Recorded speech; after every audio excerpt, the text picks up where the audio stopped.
আপনাদের আর কতবার বলবো যে একটি গাছে 2-3 কেজি 4 কেজি 5 কেজি পর্যন্ত সরিষা হয়। দেখুন এই জাতটি হলো পাঞ্জাবের একটি হাইব্রিড জাত। কি পরিমাণ গাছে হয়েছে আপনাদের একটি গাছ দেখে মনে হবে এই গাছটি হয়তো 15-20টা গাছ একসাথে আমরা জোড়া লাগাই দিছি। যদি এখানে গোড়ায় দেখায় দেখুন এখানে কি পরিমাণ ডালের শাখা প্রশাখা বেড়েছে। দেখুন 1 2 3 4 5 6 7 8 9 10 11 12 13 14 15 16 17 18 19 20 আরও আছে। আসলে বর্তমানে আমাদের বাংলাদেশের আধুনিক কৃষকেরা এই চাষটি করেছে। আমি আপনাদের জানাবো এই চাষটি কীভাবে করতে হয়, কেমন মাটিতে করতে হয়, আর আমরা একটু এই সরিষার যে বীজগুলো আছে এগুলো আপনাদের দেখাবো। এর দানাগুলো কেমন, দেশি যে সরিষা আছে তার সাথে পার্থক্য আছে কিনা। ভাই হ্যাঁ, আসলে আপনার আমি আজকের এই খেতে এসেছি, আমরা দর্শকদের জানাবো এই চাষটি করে আমাদের বাংলাদেশের কৃষকেরা যে আদৌ এখানে সফলতা পাবে কিনা একটু আমরা আলোচনা করো দুই ভাই। তাই এই জাতটি দেখে আপনার কি উপলব্ধি হচ্ছে?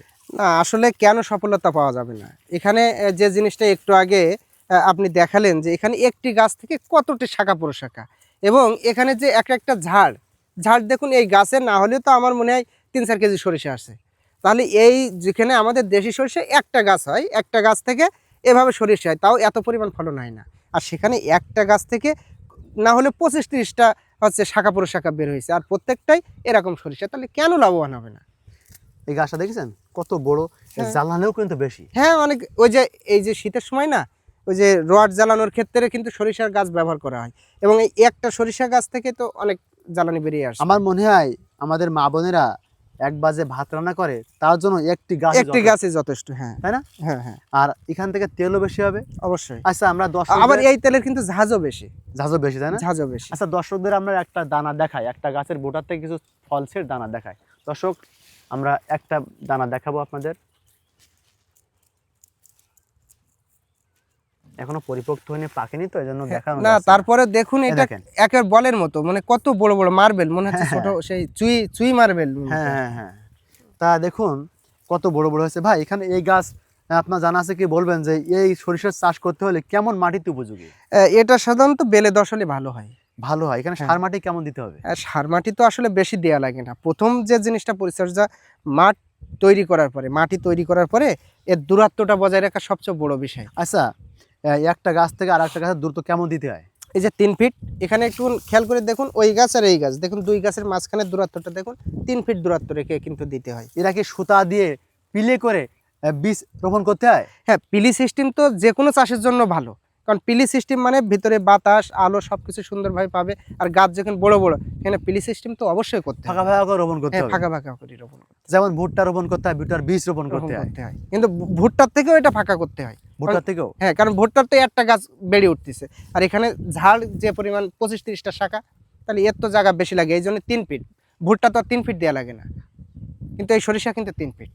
তা আমাদের আধুনিক যারা কৃষক আছে তাদের উদ্দেশ্যে আপনি কি বলবেন? না আসলে আমাদের দেশি সরিষার থেকে এই সরিষায় আপনি অবশ্যই ফলন বেশি পাবেন, আর ফলন বেশি পাওয়া মানে বেশি লাভ। যে দেশি সরিষা চাষ করতে যেরকম খরচ হয়, ঠিক এই সরিষা করতেও কিন্তু একই খরচ, কিন্তু একই খরচে এতে ফলন অধিক পরিমাণ। আমি দর্শকদের বলবো বেশি ফলন বেশি লাভ, তা আপনারা এই ফলন দেখে দিবেন না সামনে ঝাঁপ। কি জন্য? আগে চাষ করতে হবে, আগে এই বিষয়ে জানতে হবে, তারপর সঠিক পরিচর্যা আর সঠিক জাত নির্বাচন করতে হবে। এখানে একটা জিনিস আপনি লক্ষ্য করেছেন হয়তো, এখানে জাত কিন্তু বিভিন্ন ভ্যারাইটিস হয়ে গেছে, হ্যাঁ, যে কারণে কিন্তু সব গাছে ফলন একই রকম হয়নি। হ্যাঁ, হ্যাঁ, কিন্তু এক্ষেত্রে অনেক সময় হয় কি, আমাদের যারা ক্রেতা, এই ক্রেতার সাথে এই যে মালিকের সাথে তো একদিন আপনি আমি দুইজনই কথা বলেছি, উনি কিন্তু বলেছে যে এখানে কিন্তু তিনি ঠকেছেন, অনলাইনে যাদের কাছ থেকে কিনেছে সেখান থেকে ঠকেছে, এখানে ভেজাল চলে এসছে। তা নিঃসন্দেহে যারা বীজ নিবে তারা যাচাই বাছাই করে এই জাতটি ভালো, তাই না? এই গাছটি হ্যাঁ, ভালো। এই গাছটি ভালো। তবে এরাম জাত এরাম বীজ দেখে আপনারা দেখবেন, এই ক্যামেরায় দেখেন এই গাছটা চেহারা গঠন বৈশিষ্ট্য সবগুলো আপনারা দেখে নিতে পারেন। এই গাছের অনেক অনেক গাছই, এই পাশের গাছটাও কিন্তু খারাপ না। এখানে যে গাছগুলো আছে প্রত্যেকটা গাছই প্রায় হয়তো সামান্য কম বেশ আছে। দেখেন এই গাছটা ভ্যারাইটিস, এই গাছটা ভ্যারাইটিস, এই গাছের পাত্র, এই গাছটা দেখেন আর এই গাছটা দেখেন, এটা কিন্তু আমাদের দেশি সরিষার লোকাল, এটাও হাইব্রিড, উচ্চতা অনেক বেশি, কিন্তু এটা ভ্যারাইটিস, এটা ফলনও কম, ডালপালা আছে কিন্তু ফলন কম। আর এই গাছের কিন্তু অনেক ফলন, প্রত্যেকটা গাছে 2 কেজি 3 কেজি করে হবে, আমরা আশাবাদী।